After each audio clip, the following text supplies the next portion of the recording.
Մեր նախորդ քարոզախոսության ժամանակ քննարկված նյութը մենք չամբողջացրեցինք հակադրության գերազանցությունը այսօր շարունակությունն է հետևաբար երկրորդ մասը քննարկման նյութը վերցեցինք Հովանու առաջի ընդհանրական թղթից որն է հակադրության սկզբունքը principle of contrast չշփոթենք հակադրությունը հակասության հետ հակասությունը contradiction է նաև մենք չենք կիրառում համեմատականության սկզբունքը comparison սրավնենիը որտեվ դա տեղի ունենում երկու նմանատիպ առարկաների երևույթների անգամ անձանց միջև այսինչ բանը լավ է մյուսը ավելի լավ է սա գեղեցիկ է այն մյուսը ավելի գեղեցիկ է սա համեմատականություն է գերադրական աշճան ավելի բարձր կամ նաև բացասական առումով կարող է լինել վատ եւ ավելի վատ մեր գործադրության դրածը հակադրությունն է կոնտրաստն է Սա կիրառում է այն ժամանակ, երբ որ երկու նժարի վրա դրված բաներ կան, որոնք անհամատեղելի են, անհամեմատելի են, որևէ եզր չունեն, օրինակի համար, աստվածայինը և մարդկայինը, հոգևորը և մարմնավորը, ընդհանուր բան ունեն, չունեն։ Այս սկզբունքով է, որ պիտի առաջնորդվենք, անցյալ անգամ այդ 7 հակադրություններից խոսեցինք 3-ի մասին, Տերը կամենա այսօր մնացած 4-ի մասին պիտի խոսենք, հուսանք, որ նյութը այսօր ամբողջացնենք։ Անցյալ անգամվա նյութերը վերհիշենք, ինչի մասին խոսեցինք, լույս և խավար, Աստծո հանդեպ սեր և սեր աշխարհի հանդեպ, ճշմարտությունը և սուտը։ Ուրեմն 4-ին ասանք, կարդանք Աստծո խոսքից Հովանու առաջին ընդհանրական թուղթ 3-րդ գլուխ 9-10 համարներ։ Ամեն ով որ Աստծուց ծնված է, մեղք չի գործում, որովհետև նրա սերմը իր մեջ կմնա և չի կարող մեղք գործել, քանզի Աստծուց ծնված է։ Սրանով հայտնի են Աստծո որդիները և սատանայի որդիները։ Ամեն ով որ արդարություն չի գործում, նա Աստծուց չէ և նա էլ որ իր եղբորը չի սիրում։ Խիստ խոսքեր են, չէ՞։ Սատանայի որդի։ Աստված այդպիսի բնորոշում է տալիս։ Աստծո որդիներ և սատանայի որդիներ։ Եվ Աստծո որդի լինելու համար պայման է դրած։ Նրանք, ովքեր որ Աստծուց ծնված են, նրանք են Աստծո որդիները։ Տեր Հիսուսի ժամանակ մի իշխան կար, Սինեդրինի անդամ, հարգված մի անձնավորություն, Նիկոդեմոս էր անունը։ Այս մարդը փնտրտուքի մեջ էր։ Եվ գիշերով գնաց Տեր Հիսուսին և ասաց. «Վարդապետ, հայտնի է, որ այն ինչ որ դու անում ես, մարդը չի կարող անել։ Այս ամենը Աստծուց է»։ Եվ Տերը նրան չասաց. «Այո, լավ ես հասկացել»։ Ասաց. «Ձեզ նորից ծնվել է պետք»։ Եվ նա չհասկացավ, ինչպես թե, ես ծերացած մարդ եմ, միթե հնարավոր է, որ նորից մորս որովայնի մեջ մտնեմ ու ծնվեմ։ Եվ Տեր Հիսուս պատասխանեց. մարմնից ծնվածը մարմին է, Աստծուց ծնվածը հոգի է։ Ովքեր որ Աստծուց ծնված են, նրանք են որ երկինք պիտի մտնեն։ Եթե ջրից և հոգուց չծնվեք։ Եվ այստեղ ջուրը հունարեն բնագրի մեջ գրված է լութրոն, որ նշանակում է մաքրվելու միջոցով, եւ հոգուց չծնվեն, չեն կարող Աստծո թագավորությունը մտնել։ Մենք հաճախ քննել ենք, որ այդ ծնունդը գալիս է Աստծո խոսքի միջոցով։ Աստծո խոսքը լսում ենք, Հակոբոս առաքյալը այդպես է ասում. նորից ծնված լինելով Աստծո խոսքով։ Solo scriptura, լատիներենով այդպես է ասում։ Միայն խոսքի միջոցով, խոսքն է, որ ծնունդ է տալիս։ Խոսքը լսում ես, ընդունում ես, հանձնվում ես և ծնունդ ես ունենում։ Եփեսացիներին գրված նամակում առաջի գլուխ 13 համար, սա շատ կարևոր մի համար է, մի շարք վարդապետական շեղումների դեմ պայքարելու համար ևս։ Երբ լսեցինք ճշմարտության խոսքը, մեր փրկության ավետարանը, որին հավատալով խոստացյալ Սուրբ Հոգու կնիքով կնքվեցինք, որ մեր ժառանգորդ լինելու գրավականն է։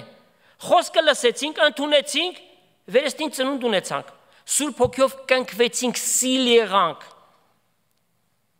Նաև Հովանու առաջի գլուխ 12 համար, նրանք ովքեր որ Հիսուսին ընդունեցին, սա սովորական իմանալը չէ, ընդունել նշանակում է կյանքիդ մեջ հրավիրել, նրանց իշխանություն տրվեց Աստծո որդի կոչվելու։ Աստծո որդի չեն ծնվում, ոչ էլ մանուկին ջրի մեջ մտցնել հանելով են դարձնում Աստծո որդի։ Աստծո որդի դառնում են, սա գիտակցական մոտեցում է, գիտակցում ես քո մեղավոր վիճակը, գալիս ես Տիրոջը եւ խնդրում ես նրա ողորմությունը քո վրա։ Հիսուս Քրիստոսի արյունը քեզ ամեն մեղքերից սրբում է եւ դու դառնում ես Աստծո որդի։ Սա կոչվում է նոր ծնունդ։ Երկրորդ անգամ ծնվել։ Առաջի ծնունդը մարմնի ծնունդ էր։ Երկրորդ ծնունդը հոգու ծնունդ է։ Սա հավիտենական կյանքի համար է։ Being born again, նորից ծնված լինելով։ Ուրեմն, ովքեր են Աստծո որդիներ, նրանք ովքեր որ ճշմարիտ հավատքով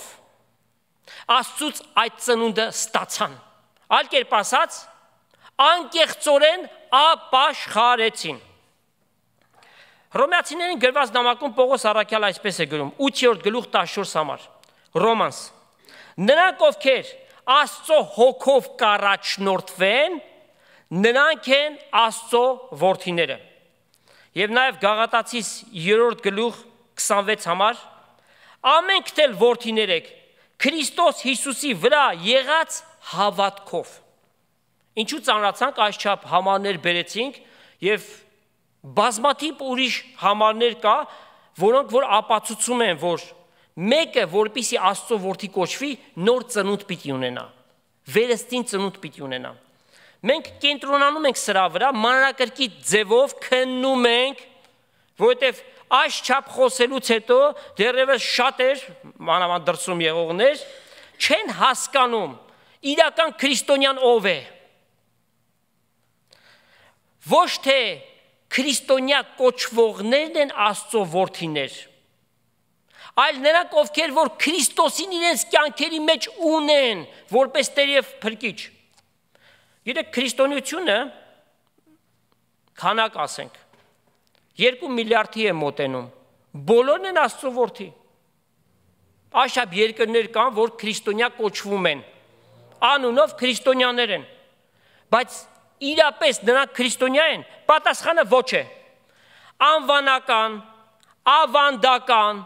ինքնաբերաբար, օտոմատիկլի քրիստոնյա են դառնում։ Մեր հայերի մեջ շատ տարածված է, դե քանի որ հայ ենք, քրիստոնյա ենք, սխալված եք, խաբված եք։ Այո, հայ կարող ես կոչվել, ծնողներդ հայ են, ինքնաբերաբար դու հայ ես։ Հայկական ազգանուն ես կրում,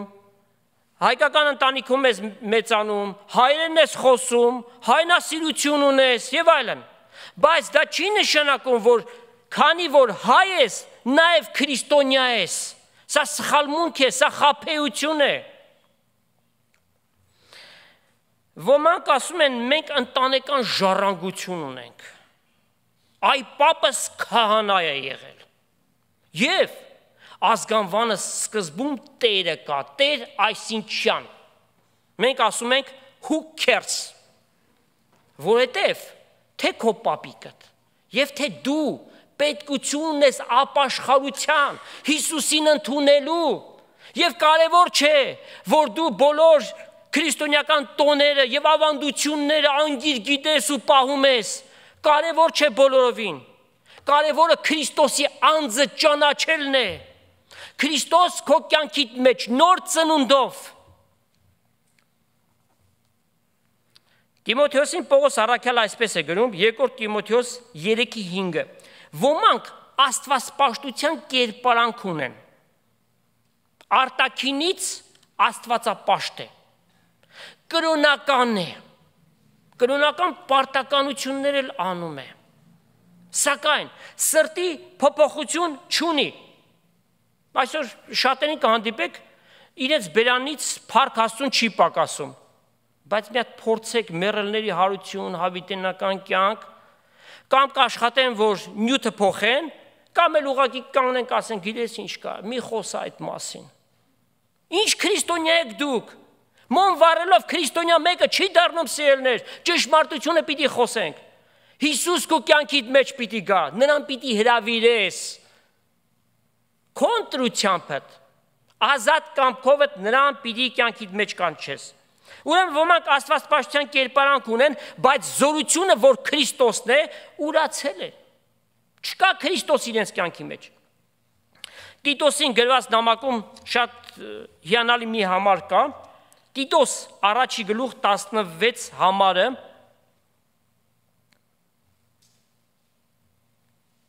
կխոստովանին, թե Աստծուն ճանաչում են, բայց իրենց գործերով կուրանան, պիղծ և աննազանդ լինելով և ամեն բարի գործի անպիտան։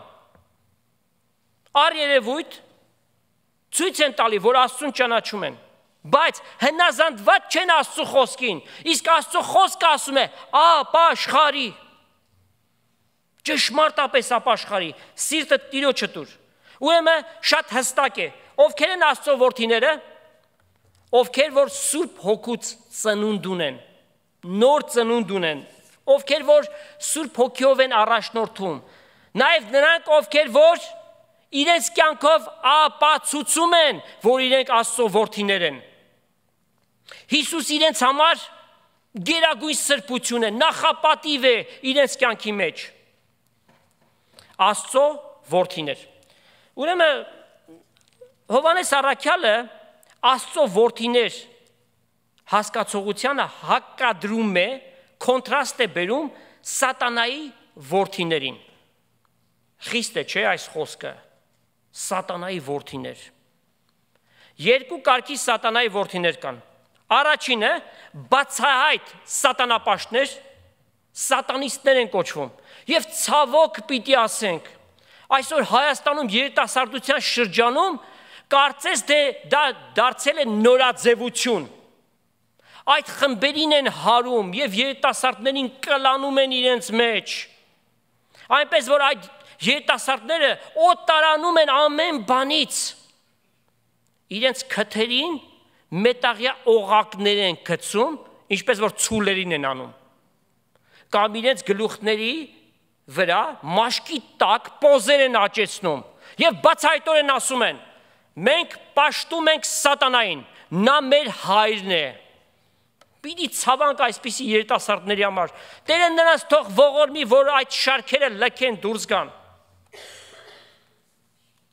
Նաև Հիսուսին մերժող ցանկացած անձ համարվում է ինչ? Սատանայի որդի։ Դա մենք չենք ասում, դա ասում է Աստված իր խոսքի միջոցով։ Շտապելով պիտի ասենք, որ մենք էլ մի ժամանակ այդ կարգավիճակ ունեինք, այդպես չի։ Ապաշխարեցինք, Տիրոջի եկանք, խոստովանեցինք մեր մեղքերը, Հիսուսի անունով մաքրվեցինք և դարձանք Աստծո որդիներ։ Այս կարգավիճակի մեջ սատանայի որդիների պիտի ընդգրկենք նաև բոլոր աստվածապաշտության կերպարանք ունեցողներին։ Նրանք, ովքեր որ աստվածապաշտ երևում են, իրենց գործերով էլ հավանաբար կարող են ցույց տալ, բայց սրտի փոփոխություն տեղի չի ունեցել։ Հին բնության հետ են միայն, նրանք ևս այս կարգավիճակը ունեն։ Գիտեք, մարդու երեսին շատ դժվար է անձը նսեմացնող բաներ ասել է։ Թերևս եթե մեկը մեկին շատ մոտ հարաբերություն ունի, կարող է ասել, կատակի տակ էլ կարող է անցկացնել։ Բայց մեկին ասես, որ դու անտանելի ես, դու փնթի խոզ ես, կամ ջադու բամբասանքչի ես։ Ամեն տեսակ շատ դժվար է մարդու անձը նսեմացնող բաներ ասել։ Աստված հռչակում է իր խոսքի միջոցով և մարդկության մեծ ստվար բազմության ասում է, դուք սատանայի որդիներ եք։ Հլա մի վարկյան, էսի չեր եք ասում։ Բա մարդիկ կան, ուրիշների համար զոհվող, առատաձեռն, բարերար, մատով են ես մարդկանց ցույց տալիս։ Նրանց մասին ինչ կասեք։ Բարությանն էլ չափ ու սահման չկա։ Ասում ենք սուտ է, որովհետև փորձի այդ մարդու անձին դպիր, ոտքը տրորիր, այն ժամանակ այդ բարի մարդը քո առջևդ գազանի նման կկանգնի։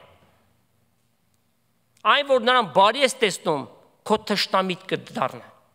Այդպիսին է մարդկային բնությունը։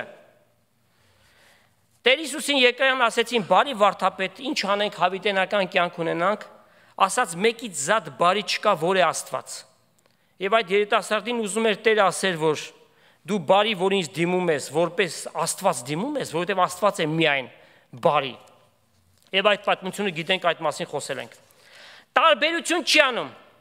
Ով որ Հիսուսին Տեր եւ Փրկիչ չի դավանում, հակառակորդի ճամբարում է եւ համարվում է սատանայի որդի, բայց Տերը սատանայի որդի մարդկանց հրճակելով, ասելով, ուզում է նրանց սթափեցնել, ասելով, որ ձեր չար ճանապարհներից ետ դարձեք, հասկացեք ձեր կարգավիճակը, դուք կորսված եք, դուք Փրկչի պետք ունեք, եւ հույսը կա, եւ այդ հույսը Քրիստոս է։ Հնարավորություն կա, անգամ այդ սատանապաշտներին հնարավորություն կա։ Մեկը եթե նրանց միջից դուրս գա, եւ տա Աստված, որ շատերը դուրս գան նրանց միջից, եւ Քրիստոսին ընդունեն,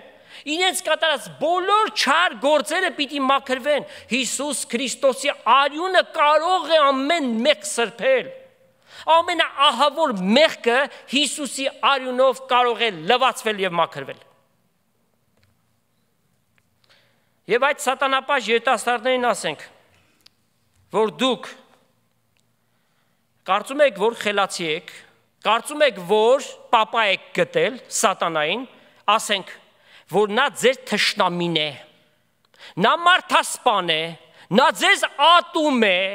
եւ իր հետևից խաբելով տանում է դեպի դժոխք ծծումբով այրված կրակի լիճը։ Սթափվեք, ետ դարձեք։ Հիսուս պատրաստ է ձեզ ընդունելու։ Հիսուս սիրող Աստված է, Փրկիչ է եւ Տեր է, ետ դարձեք։ Մեկ որոշում միայն, մեկ քայլ։ Տիրոջը գալիս ես եւ անգամ Տերը քեզ չպիտի հանդիմանի քու կատարած մեղքերիդ համար։ Որքան որ արևելք արևմուտքից հեռու է, այնքան քո մեղքերը քեզանից պիտի հեռացնի, չհիշելու պայմանով։ Այնպես որ հիմա է այդ ժամանակը, ապաշխարի եւ կհրճակվես Աստծո որդի։ Նրանք, ովքեր Հիսուսին ընդունեցին, նրանց իշխանություն տվեց, երկնային իշխանություն Աստծո որդի դառնալու։ Հաջորդ հակադրությունը քննում ենք Հովանու առաջին թարական թուղթե 3-րդ գլուխ 15-16 համարներն են կարդանք։ Մի սիրեք աշխարհը եւ ինչ որ աշխարհի մեջ է, եթե մեկը աշխարհը կսիրե, անոր ներսիդին հոր սերը չկա, քանզի ամեն բան որ աշխարհի մեջ է, աշկի ցանկություն, մարմնի ցանկություն եւ այս կյանքի ամբարտավանությունը Տիրոջից չէ, այլ աշխարհեն է։ Սեր եւ ատելություն։ Այդ սկզբունքը պիտի քննենք։ Անշուշտ այստեղ խոսքը մարդկային սիրո մասին չէ, որտեղ մարդկային սերը գիտեք, չէ։ Դա ժամանակավոր, անցողիկ սեր է, կախումնավոր է, իրավիճակներից կախված է։ Կսիրես, կսիրեմ, չես սիրի, ես էլ քեզ կատեմ, այդ սկզբունք ունի։ Եվ հեշտությամբ այդ սերը կարող է ատելության փոխվել։ Երբ որ անձերի բախում է տեղի ունենում կամ շահերը խաչաձևում են իրար հետ, հա, այդ ժամանակ սերը չքանում է, ատելության է փոխվում։ Իսկ հնարավոր է, որ ատելությունը սիրո փոխվի, աշխարհի սկզբունքով ենք ասում։ Այդպիսի օրինակներ գիտեք։ Ատելությունը նորից կմնա, սակայն սիրո շղարշ կարող է հագնել կախված պարագաներից։ Պետք է այդ բանը այդպես անել։ Կամ մի ուրիշ պարագա, որ շատ ենք հանդիպում, գնա մեռի, արի սիրեմ։ Մարդը իր ողջ եղած ժամանակ ատում էր, բայց մեռնելուց հետո կոկորդիլոսի արցունքներ է թափում։ Այդ է մարդկային հարաբերությունները, սերը այս սկզբունք ունի։ Սակայն աստվածային սերը մի կողմում եւ ատելությունը, որ սատանայից է գալիս, դուք հասկանում եք հիմա մենք ուր ենք եկած։ Մենք Աստծո սիրո մեջ ենք եկած։ Մեզ տրվել է այդ սերը, Քրիստոսի սերը, մենք ճաշակել ենք Փառք Հիսուսին։ Աստվածային սիրո փառահեղ վեհությունը, կարդանք Առաջի Կորինթացիս 13-րդ գլուխ 4-ից 7 համարները։ Սերը երկայնամիտ է, քաղցր է, սերը չի նախանձվում, սերը չի գոռոզանում, չի հպարտանում, անվայել վարմունք չի ունենում, իրենը չի փնտրում, բարկության չի գրգռվում, չարություն չի խորում, անիրավության վրա չի խնդում, հապա ճշմարտությանը խնդակից է լինում, ամեն բանի կզիչանի, ամեն բանի կհավատա, այս զիչանելը, որպեսզի կռվից, պատերազմներից, ատելությունից խույս տա, ամեն բանի կհամբերե, սերը բնավ չի ընկնում, բայց եթե մարգարեություն լինի, պիտի խափանվի, եթե լեզուներ պիտի դադարին, եթե գիտություն պիտի խափանվի, աստվածային սիրո բնորոշումը, վեհություն է սա, և այդ սերը Սուրբ Հոգի ձեռքով մեր մեջ է եկել, մնում է, որ մենք այն գործադրենք։ Սակայն ատելությունը գալիս է սատանայից, որ աստվածային սիրո հետ անհամատեղելի է։ Եվ գիտեք ինչ, սատանան այդ ատելությունը մարդու մեջ սրսկել է, մեջ չափաբաժին, ատելությանը սահման չկա, այնպիսի սպանություններ են նկարագրում, որ գազանաբար կատարված սպանություններ, 50 և ավելի դանակի հարվածներ կարող եք պատկերացնել։ Սիրո մասին խոսք այդտեղ, ատելություն այն էլ ինչ աշճանի։ Պիտի ասենք, որ ադամական բնությունը ատելությամբ վարակված է, և մենք էլ մի ժամանակ այն մեր մեջ կրում ենք ամբողջությամբ, մեր անցյալներ, սակայն տեսեք, թե ինչ տեղի ունեցավ։ Տիտոսին գրված նամակում, Տիտոս 3-րդ գլուխ,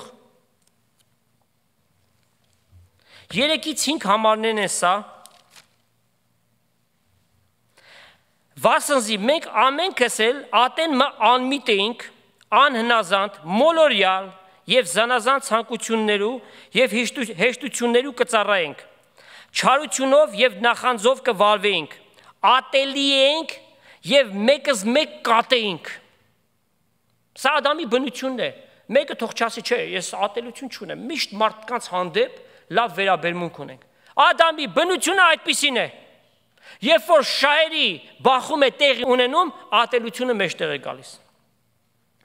Բայց երբ մեր Փրկիչ Աստծո քաղցրությունն ու մարդասիրությունը հայտնվեց, ոչ թե արդարության գործերից, որ մենք արինք, հապա իր ողորմության համաձայն մեզ փրկեց, նորից ծնվելով, ավազանի միջոցով և Սուրբ Հոգու նորոգելով։ Ուրեմն ասեցինք, որ դա խոսքի միջոցով է տեղի ունենում և Սուրբ Հոգով մեր մեջ նոր ծնունդ ենք մենք ունենում։ Ուրեմն Տերը մեզ հորդորում է, որ Ադամի բնությանը չդիմենք, Ադամի բնությամբ չշարժվենք, որի մեջ ատելություն կա, այլ աստվածային սիրով մենք առաջնորդվենք։ Երբ որ ապաշխարեցինք, մեզ շնորհվեց նոր սիրտ, սիրող սիրտ, և որտեղից ուր հասանք, չէ, ատելությունից սիրուն հասանք։ Ուրեմն այդ սերը թող մեր մեջ թագավորի, անվերապահորեն, առանց կեղծավորության, առանց դիտավորության, առանց իրավիճակներից ելնելու։ Պետրոս առաքյալը հետևյալն է ասում. Սուրբ սրտով մեկս մեկ պինդ սիրենք։ Ինչպես եք հասկանում այս խոսքը։ Սուրբ սրտով պինդ սիրենք։ Մենք մեր Հռոմեացի թղթի սերտողությունների ժամանակ այդ մասին խոսեցինք, 14-րդ գլուխն ենք ասել, 13-ից մեջ բերում արեցինք։ Ով որ իր ընկերոջն է սիրում, օրենքն է կատարում, որովհետև օրենքի լրումը, ամբողջացումը սերն է։ Հիմա մենք աստվածային սիրուն պիտի նայենք ուրիշ անկյան տակ։ Թերևս այդ դրսևորումը կարող է ոմանց համար տարօրինակ թվալ, բայց սա ճշմարտություն է, Աստծո խոսքի վրա հաստատված է։ Առակաց Proverbs 27:5 ասում է հետևյալը. հայտնի հանդիմանությունը ծածուկ սիրուց ավելի աղեկ է։ Ինչ է նշանակում հանդիմանել։ Նշանակում է վիճակը բացահայտել։ Նշանակում է հանել եղածը մեջտեղ բերել դեմը դնել։ ասել, որ այս է վիճակը։ Մեղքեր, հանցանքներ, որոնք կարող են մեծ ազդեցություն թողնել նաև ուրիշների վրա, ավելի լավ է, որ հանդիմանվի եւ դա կատարվում է ինչպես սիրով։ Սա սիրո արտահայտություն է, այդ անձի օգուտի համար է։ Մի ուրիշ համար Առակաց 25:12 Իմաստունի հանդիմանությունը, ով է իմաստունը, Աստված է իմաստուն։ Ուրեմն Աստծո հանդիմանությունը ինչպես իր խոսքի միջոցով եւ նաեւ մարդկանց գործածելով իմաստունի հանդիմանությունը եւ նրան մտիկ ընողը այդ հանդիմանությունը ինչ է ծառայում, որպես ականջին ոսկե օղ։ Այդ օղը ինչի համար է դրվում ականջին, զարդարանք է, չէ՞։ Ուրեմն այդ հանդիմանությանը երբ որ մտիկ ես անում, ընդունում ես, դա ականջի դրված ոսկե օղ է ու մաքուր ոսկե մանյակ, զարդարանք, ուկրաշենիե։ Եվ ինչ է տեղի ունենում, նա ով որ հանդիմանությունը ընդունում է, ավելի իմաստուն է դառնում, բայց հանդիմանություն մերժողը անմտության ճանապարհով է գնում։ Տեր Հիսուս կարծես թե Պետրոս առաքյալին շատ չէր սիրում, հա։ Հովհաննեսին սիրում էր, դրանում կասկած չկա։ Հովհաննես առաքյալը այդպես էլ գրում է, այն աշակերտին, որին Տերը շատ էր սիրում, բայց Պետրոսին ասաց ետի սանցի սատանա, ծանր խոսք է, չէ, բայց Տեր Հիսուս Պետրոսի անձին նկատի ուներ, ոչ, Պետրոսի երկրավոր մտածելակերպը, Հիսուս հաճախ էր խոսել, որ ինձ պիտի մատնեն հեթանոսների ձեռքը, հռոմեացիների, և նրանք ինձ պիտի խաչեն, և հարություն պիտի առնեմ, այդ ամենի մասին խոսելուց հետո, Պետրոս եկավ ասավ, քավլիչի Տեր այդ բանը քեզ հետ պատահի, այսինքն, եթե բոլորը թողեն գնան, ես կամ։ Եվ Տեր Հիսուս ասաց, ետի սանցիր սատանա, այսինքն այդ խորհուրդները չարից է գալիս, մարդկային բաներ են, դու Աստծո ծրագիրը չես հասկանում, դու չիմացար ես ինչի համար եմ եկել, եթե ես խաչը չելեմ մարդկության համար փրկիչ չեմ կարող դառնալ։ Սիրում էր Պետրոսին և այն էլ ինչքան։ Նրա անունը վեմ դրեց և ասաց այս վեմի վրա իմ եկեղեցիս պիտի հաստատեմ և դժոխքի դռները նրան չպիտի հաղթեն։ Այն դավանությունը, որ Պետրոս ասաց, դու ես կենդանի Աստծո որդին, դու ես Քրիստոսը։ Իսկ հարությունից հետո, երբ որ ծովափին հանդիպեց Պետրոսին, ասաց ինձ սիրում ես, Տեր դու գիտես, որ սիրում եմ, արած է իմ գառնուկներս։ Հոտը հանձնեց Պետրոսին, որպես նրանց վրա դրված վերակացու։ Գիտեք, սերը ոչ միայն, ասենք, նուրբ ցածր ձայնով, բարի վերաբերմունքով արտահայտվող մի բան է, նաև տեղին անհրաժեշտ և արդարացված հանդիմանությամբ։ Սա էլ սիրո արտահայտություն է, դիմացինին շտկելու, նրա սխալ վիճակից ճիշտ ճանապարհին բերելու համար։ Այնպես որ սերը միայն նրբությամբ, բարությամբ արտահայտված մեր վարվելաձևը կերպը չէ, այլ նաև եթե տեղին է, եթե արդարացված է հանդիմանությամբ։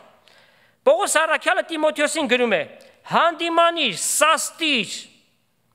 հորդորի ամենայն երկայն մտությամբ, ինչ է եթե այդ հանդիմանության մեջ ատելություն կար, Պողոս առաքյալը Տիմոթեոսին դա է ասում, ոչ, որպիսի կարգ ու կանոն հաստատվի, որպիսի իրապես այդ սերը տիրապետի, որ երկարողներ չլնեն։ Հուդա առաքյալը այսպես է գրում, Հուդա 21, մեկ գլուխ է, ձեր անձերը Աստծո սիրո մեջ պահեք, եթե պահենք, երբևէ ատելության դրսևորումներ չի լինի, դա կնշանակի նոր բնության մեջ մնալ։ Հակադրության կոնտրաստի եւս մեկ օրինակ ճշմարիտ ուսուցում եւ սխալ ուսուցում, սա էլ մենք գտնում ենք Հովանու առաջին թնրական թղթի 4 գլխի առաջի 3 համարների մեջ։ Սիրելիներ, ամեն հոգու մի հավատացեք, հապա հոգիները փորձեք, թե արդյոք Աստծուց են, որովհետև աշխարհի մեջ շատ սուտ մարգարեներ ելած են։ Սրանով կարող ենք ճանաչել Աստծո հոգին, ամեն ով որ Հիսուս Քրիստոսը մաննով եկած չի դավանում, նա կդավանի նա Աստծուց է, եւ ամեն ով որ Հիսուս Քրիստոսը մաննով եկած չի դավանում, նա Աստծո մեջ է եւ նա է ների հոգին, որը համար լսեցինք, թե պիտի գա եւ արդեն աշխարհի մեջ է։ Դուք Աստծուց եք որդյակներ եւ անոնց հաղթեցիք, քանզի մեծ է այն հոգին, որ ձեր մեջ է, քան որ այն հոգին, որ աշխարհի մեջ է։ Ուրեմն ճշմարիտ ուսուցում եւ սխալ ուսուցում։ Եկեղեցու այս 2000 տարվա շրջանին միշտ էլ սատանան իր գործավորներին, մշակներին մեջտեղ է հանել ճշմարիտ ուսուցումը խեղաթուրելու համար։ Այսօր որքան աղանդավորական խմբեր կան, ովքեր որ մեկ առաջադրանք ունեն։ Հիսուս Քրիստոսի աստվածությունը մերժել, իրենց ամբողջ գործը դա է։ Որովհետև Քրիստոս երրորդության մեկ անձնավորությունն է, մարդացած Աստված, որ աշխարհի փրկիչ եղավ։ Նրանց նպատակը Քրիստոսին որպես լավ մարդ ներկայացնելն է։ Աստվածային հատկություններով, Աստծուց տրված որոշ զորություններով, բայց ոչ Աստված։ Սա դավանաբանական խեղաթուրում է, խախտում է եւ այդպիսին է կոչվում են աղանդավորներ, իրապես նրանք սատանային են պատկանում։ Տեսեք, նրանք ովքեր որ Քրիստոսին մարմնով եկած չեն դավանում, նրանք էլ Աստծո անունից են խոսում, բայց սրանք Աստծո որդիներ են։ Ոչ, Աստծո որդիներ չեն։ Բազմաթիվ նաեւ վարդապետական սխալներ կան դարերի ընթացքում միջև մեր օրերը։ Ինչ որ խոսվում է, ինչ որ լսում եք, անպայմանորեն Աստծո խոսքի վրա պիտի հիմնված լինի։ Անկամ գաղափարներ, որ բերում ենք, անպայմանորեն հիմքը պիտի լինի Աստծո խոսքը։ Տիմոթեոսին գրված առաջին նամակում, Պետրոս առաքյալ 3 գլուխ 16 համար, գրում է հետևյալը. Աստված մարմնով հայտնվեց։ Դե նրանք ովքեր որ Քրիստոսի աստվածությունը մերժում են, սրա պատասխան ունեն։ Ոչ, չունեն, Աստված մարմնով հայտնվեց, վերջացավ, Հիսուս Քրիստոս Աստված է եւ բազմաթիվ ուրիշ համարներ։ Մենք հաճախ ենք բացահայտում սուտ մարգարեներին, վարդապետական շեղվածք ունեցողներին եւ նաեւ անուններ ենք տալիս։ Նպատակը լավ հասկանանք, նպատակը մարդկանց վարկաբեկել չէ, սակայն զգուշացնել այդպիսիներից, ովքեր որ քրիստոնեական համայնքների մեջ մտած Սուրբ գրքից դուրս ուսուցումներ են բերում եւ մարդկանց հոգեվոր կյանքը ռուին փչացնում են։ Դե ասում են, գիտեք, թող ամեն բան սիրո վրա լինի, էլի։ Թող ամեն բան սիրո վրա լինի եւ միշտ լինի, սակայն ինչպես կարող ենք հանդուրժել, երբ որ ավետանի ճշմարտությունները խեղաթուրվում են։ Անշուշտ ոմանք խոսքը չիմանալով ինչ որ լսել են, նույն ձևով են առաջնորդվում, ոմանք էլ դիտավորությամբ Աստծո խոսքը խեղաթուրում են, ինչ հետին նպատակներ կամ դրդապատճառներ ունենալով։ Հիսուս ինչ ծանր դատապարտության խոսքեր ասեց դպիրներին եւ փարիսեցիներին։ Ասաց վայ ձեզ, ում են ասում վայ։ Նրանք ովքեր որ դատապարտված են։ Հիշենք, ինչ ասավ Տեր Հիսուս նրանց. կույր առաջնորդներ, օձեր, իժերի ծնունդներ, դուք ձեր հորից սատանայից եք, ծեփած գերեզմաններ, որ արտաքինից գեղեցիկ է երևում, ձեր հագու կապով, բայց ներսից գարշահոտություն կա։ Կարդացեք Մատթեոս 23-րդ գլուխ 13-ից 35 համարները։ Ուղղակի դատապարտության խոսքերի տեղատարապ։ Հիմա ինչ Հիսուսին ասենք, Տեր Հիսուս, դու սիրով չվարվեցիր։ Հիսուս կարող էր հանդուրժել, երբ որ սխալ ուսուցումներ էր կատարվում, երբ որ այդ փարիսեցիները Աստծո շնորհքն էին մերժել։ Պողոս առաքյալը Տիմոթեոսին այսպես է գրում. Երկրորդ Տիմոթեոս 2 գլուխ 15-ից 19 համարները։ Ջանա քո անձդ ընտիր ցույց տալ Աստծո առջև, այնպիսի բանվորմը լինելով, որ պիտի չամաչես ճշմարտության խոսքը շիտակ բացատրել։ Բայց պիղծ եւ փուչ խոսքերից մեկդի կեցիր, քանզի անոնք ավելի առաջ կերթան անբարշտության մեջ եւ անոնց խոսքը քաղցկեղի պես քանսերի նման կճարակ է, շուտ տարածվում է։ Սխալ գաղափարները շատ շուտ էլ ընդունվում են, որովհետև այդ սխալ գաղափարների տակ հատուկ դիտավորություն կա։ Եվ սատանան գիտի ինչպես բռնի մարդկանց։ Ակաջին հաճելի խոսքեր։ Որոնց կարգն են Հիմենոսն ու Փիղետոսը, որոնք ճշմարտությունից մոլորեցին եւ կսեն թե մեռելների հարությունը արդեն եղած է եւ կկործանեն ոմանց հավատքը։ Բայց Աստծո հիմքը հաստատուն կկենա եւ այն կնիք ունի թե Տերը կճանաչի զանոնք, որ իրենն են։ Նաեւ 4 գլխի 3-ից 5 համարները Վասզի ժամանակ պիտի գա, որ ողջամիտ վարդապետությանը պիտի չհամբերեն, հապա հաճելի բաներ լսելու մանմանջով իրեն ցանկությունների համատ վարդապետներ պիտի իրենց դիզեն։ Լավ է, դու այսպես խոսա, այլ լավ բաներ ես ասում։ Եվ ճշմարտությունից իրենց ականջները պիտի դարձնեն եւ առասպելների ետևից պիտի գնան։ Բայց դու ամեն բանի մեջ արթուն կեցիր, նեղությունների համբերե, ավետարանչի գործը գործե, քու պաշտոնդ կատարե։ Այսպես գրեց։ Դե թե հավատում եք, որ Աստված ամենակալ Աստված է, սատանան ինչ կարող է անել։ Հա? Բան չի կարող անել, սակայն անտարբեր մնանք։ Ժողովրդական մի այսպիսի խոսք կա, ասում են ճանճը իրենից մի բան չի ներկայացնում, բայց երբ որ յուղի կարասի մեջ է ընկնում, փչացնում է, չէ։ Գիտեք, որ սա Աստծո խոսքից է գալիս։ Եվ ընդհանրապես բոլոր ժողովրդական ասացվածքների հիմքը Աստծո խոսքն է, որտեղ մարդը իրենից այդքան խելացի չէ։ Աստծո խոսքի հիման վրա է։ Գտնում ենք Ժողովող 10-րդ գլուխ առաջի համարի մեջ։ Էկլեսիաստիս անգլերեն։ Մեռած ճանճերը յուղագործի յուղը գարշահոտ են անում։ Ուրեմն պետք չէ, որ այդ ճանճերը ընկնեն յուղի մեջ, կփչացնեն։ Հետևաբար մենք էլ մշտապես պիտի ահազանգենք, պիտի զգուշացնենք, որ սխալ ուսուցումներից հեռու մնան հավատացյալները։ Մի դեպք Պողոս առաքյալի կյանքից Կիպրոս կղզին էր գնացել Պողոս առաքյալը։ Եվ ահա թե ինչ տեղ ունեցավ, Գործք առաքելոց 13-րդ գլխում ենք սա գտնում։ Ակտս։ Գործք առաքելոց 13-րդ գլուխ եւ 6-ից 12 համարներն է դա։ Բարնաբասի հետ միասին էին, նրանք պտտելով այն բոլոր կղզին գացին միջև Պափոս, հոն գտան սուտ մարգարե հրյա մոգմը, որին անունը Բարիսեու էր, որ փոխանորդ բդեշխի հետ էր, pre-counsel է գրված անգլերենով եւ ռուսերենով, մեծ պաշտոնյա էր այս մարդը, որ կկոչվեր Սերգիոս Պողոս,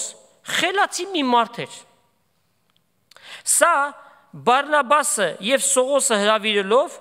ուզեց Աստծո խոսքը լսել։ Մարդը հետաքրքրված է, ուզում է Աստծո խոսքը լսել։ Սակայն անոնց դեմ կեցավ Եղիմաս մոգը, քանզի այնպես կթարգմանվի անոր անունը, որ կուզեր փոխանորդ բդեշխին հավատքը դարձ, այդ մարդու հավատք ուզում էր կործանել։ Մարդը հետաքրքրված է, կողքից իր ականջին սխալ բաներ է խոսում։ Բայց Սողոս, որ Պողոսալ կկոչվի, Սուրբ Հոգով լցված, աշկերը նրա վրա տնկեց, չգիտենք ինչ ձևով, երևի դեմքը խոժոռացրեց, ու ասավ. ով ամեն խաբեությունով եւ ամեն խորամանկությունով լեցուն սատանայի որդի։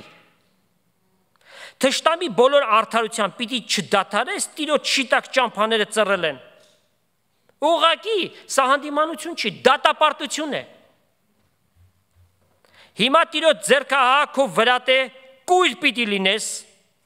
արևը պիտի չտեսնես, իսկույն նրա վրա մեկ ու խավար իջավ եւ պտտելով առաջնորդը կփնտրեր։ Առաքելական նշան է սա, առաքելական զորություն, կույր պիտի լինես եւ կույր եղավ։ Այն այդեն փոխանորդ բդիշխը, երբ այս բաները տեսավ, հավատաց, մեծապես զարմանալով Տիրոջ վարդապետության վրա։ Հիմա այդ նրանք ովքեր ասում են, դե սիրով այսպես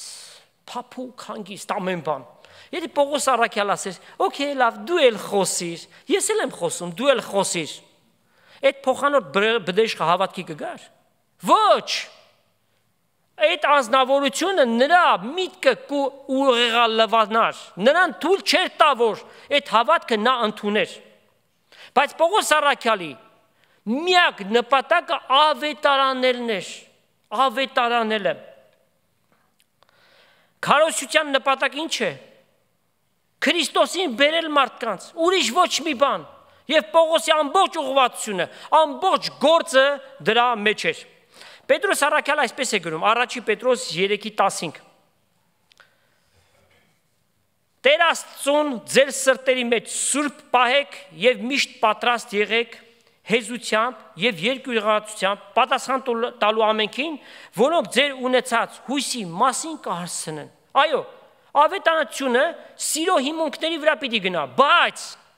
երբ որ այդ ավետարանչությանը մասնավոր նպատակադրված ձևով ուզում են խանգարել, այո, այդ դատապարտության խոսքն էլ պիտի ասես, որպիսի զգուշանան։ Վերջին մեկ հակադրությունը եկեք այդ մասին էլ խոսենք եւ այս նյութը Տերը կամեցավ այսօր պիտի մենք վերջացնենք։ Կարդանք առաջի Հովանու 5-րդ գլուխ 11-12 համարները։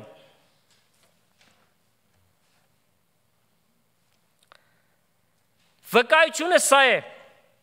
Աստված մեզ հավիտենական կյանք տվեց եւ այն կյանքը նրա որդու մեջ է։ Նա ով որ որդուն ընդունած է, կյանք ունի, եւ նա ով որ Աստծո որդուն ընդունած չէ, կյանք չունի։ Ուրեմն հավիտենական կյանք եւ հավիտենական դատապարտություն։ Խոսքը երբևէ մարդու կյանքին չի վերաբերում, այդ կյանքը մենք ունենք։ Կարևորը այս կյանքի ամբողջ նպատակը հավիտենական կյանք ունենալն է։ Եվ ասենք, ով մարտարարած, դու հավիտենական էակ ես։ Դու քո մեջ հոգի եւ անձ ունես։ Դու միայն մարմին չես, մարմինդ մեղքի պատճառով պիտի ծերանա, պիտի կորցնես մի օր, բայց Աստված հավիտենական կյանք խոստացավ։ Մարդուն սահմանված է մեկ անգամ մեռնել, որից հետո դատաստան։ Բոլորն էլ պիտի մեռնեն, բոլորն էլ իրենց մարմինը իրենց վրայից պիտի հանեն։ Եբրայեցիս 9:27-ներ, որից հետո դատաստան պիտի գա։ Եվ այս համարին կապենք, եկեք Հովանու 3-րդ գլուխ 36 համարը, սա էլ արդեն ավետարանից։ Նա որ որդուն կհավատա, հավիտենական կյանք ունի, եւ նա որդուն, որ չի նազանդում, կյանք պիտի չտեսնե, հապա Աստծո բարկությունը նրա վրա է արդեն, մնում է։ Աստված մեղավոր մարդու վրա բարկացած է, որոնք մեղքի մեջ մնում են։ Աստված նրանց ուզում է, որ իրեն գան, ապաշխարեն, որպիսի հավիտենական կյանք ունենան։ Տես սիրելիս, թե քեզ սիրող Աստված ինչ է արել։ Աստված այնպես սիրեց համայն մարդկությանը, որ միջև իր միածին որդուն զոհեց, որպիսի դու դժոխք չգնաս, այլ հավիտենական կյանք ունենաս։ Ով է մեղքերին թողություն տվողը։ Հիսուս Քրիստոս է։ Երկնքի ճանապարհը Հիսուս։ Մեղավորի եւ Հայր Աստծու մեջ եղող միակ միջնորդը Հիսուս։ Ով է հարությունը։ Հիսուս։ Ով է հավիտենական կյանքը։ Հիսուս։ Ելում է սպասում։ Ելում է սպասում։ Մի վարքյան շուտ Տիրոջ արի, ասա Տեր, մեղավոր եմ, ինձ փրկի, վերջ։ Հավատում եմ, որ դու Աստված ես, Տեր ես։ Եվ անկեղծ սիրտը քննելով, Աստված պիտի գա հոգիով բնակություն հաստատի, նոր ծնունդ պիտի ունենաս եւ իշխանություն Աստծո որդի կոչվելու։ Սա մարդկանց կյանքի ամենալուրջ, լրջագույն քայլն է, որ մարդիկ պիտի անեն։ Քիչ առաջ երկեցինք, ինչքան էլ մենք կյանք ունենանք, անշուշտ օրը կմեռնենք, բայց Հիսուսին որ հավատանք, հավիտենապես կապրինք։ Ահա ճշմարտությունը։ Նրանք ովքեր որ մերժում են, տեսեք թե նրանց ինչ է սպասում, եւ սա զգուշացում է ու ահավոր զգուշացում է։ Թեսաղոնիկեցիս թուղթ 2 Thessalonians առաջի գլուխ 7-ից 10 համարներ։ Երբ Տեր Հիսուս երկնքից հայտնվի իր զորավոր հրեշտակներով, բորբոքած կրակով, սովորական չէ, բորբոքած կրակով, վրեժ պիտի առնի նրանցից, որ Աստծուն չեն ճանաչում, չեն ընդունում, չեն հավատում, եւ մեր Տեր Հիսուս Քրիստոսի ավետանին չեն հնազանդվում։ Իսկ ավետանը մի խոսք է ասում միայն։ Ասում է, որ դու մեղավոր ես, Հիսուս փրկիչ է, ընդունի, որպեսզի փրկվես։ Որոնք պիտի պատժվին հավիտենական ավերումով եւ պիտի վտարվին Տիրոջ երեսից եւ նրա զորության փառքից, երբ ինքը գա փառավորվի իր սուրբերու մեջ եւ հիանալի լինի բոլոր հավատացյալների մեջ, որովհետեւ այդ վկայությանը մենք հավատացինք։ Այնպես որ փրկվելը այդքան հեշտ է, մեկ քայլ, մեկ որոշում, եւ Հիսուս իր ձեռքերը պարզած սպասում է ասելով. ինձ եկեք բոլոր հոգնածներ եւ բեռնավորվածներ եւ ես ձեզ հանգստություն պիտի տամ։ Դուք կյանքի իրական իմաստը պիտի իմանաք, նպատակը պիտի իմանաք եւ ձեզ համար պահված է հավիտենական կյանքը։ Աստված ասում է. այսօր քո առջև դրեցի կյանքը եւ մահը, հավիտենական կյանք եւ հավիտենական դատապարտություն։ Օրտությունը եւ անեծքը, Քրիստոսը եւ Սատանան, ընտրությունը քոնն է։ Ազատ կամք ունես եւ կարող ես այո ասել։ Եվ Հիսուս պատրաստ է քեզ փրկելու։ Ովքեր որ երկու անգամ են ծնվում, մեկ անգամ պիտի մեռնեն։ Նրանք ովքեր որ նաեւ հոգեվոր ծնունդ ունեցան, դա երկրորդ ծնունդն է, առաջինը մարմնավոր, երկրորդը հոգեվոր ծնունդ, մեկ մահ մեր մարմինն են կորցնում։ Նրանք ովքեր որ մեկ անգամ են ծնված, երկու անգամ պիտի մեռնեն։ Մարմնով եւ հոգի տանջանք, եւ այդ ասում է տանջանքի ծուխը հայտնության մեջ այդպես գրած։ Հավիտյանս հավիտենից պիտի դուրս գա եւ ազատող չկա, 5 տարի, 10 տարի, 100 տարի չէ, հավիտյանս հավիտենից։ Պատկերացնում եք որքան լուրջ է սա։ Մեկ քայլ եւ դու փրկությունը կընդունես եւ քո մեջ եղած ընտրության իրավունքով, ազատ կամքով այդ բանը կարող ես անել։ Եվ Հիսուս իր խոսքով մեզ քաջալերում է։ Ես եմ հարությունը եւ կյանքը։ Ով որ ինձ հավատա, թեև այս կյանքի մեջ ամենավատագույնը պատահի, մեռնի, հավիտյանս հավիտենից պիտի ապրի։ Այս խոսքերով միմյանց քաջալերենք եւ նաեւ քաջալերում ենք բոլոր նրանց, ովքեր որ Քրիստոսին որպես Տեր եւ Փրկիչ չեն ընդունել, այսօր եւ այդ գործառությունը անեն։ Հիսուսին հրավիրեն իրենց կյանքերի մեջ։ Տերը թող այս իմաստությունը տա եւ Տերը թող օրհնի իր խոսքը եւ ձեզ բոլորիդ ամեն։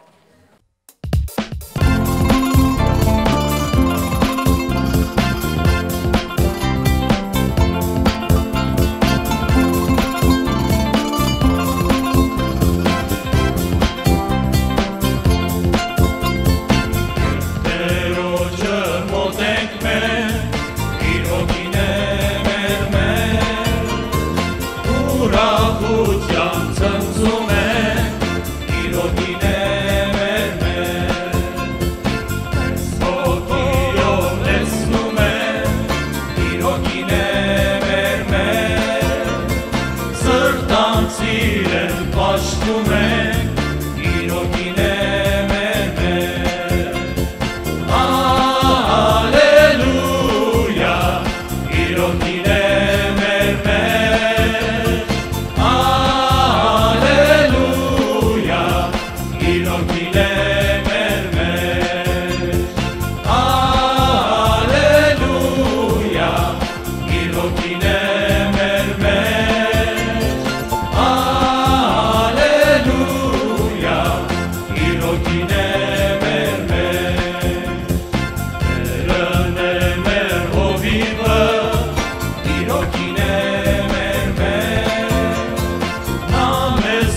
պահպանում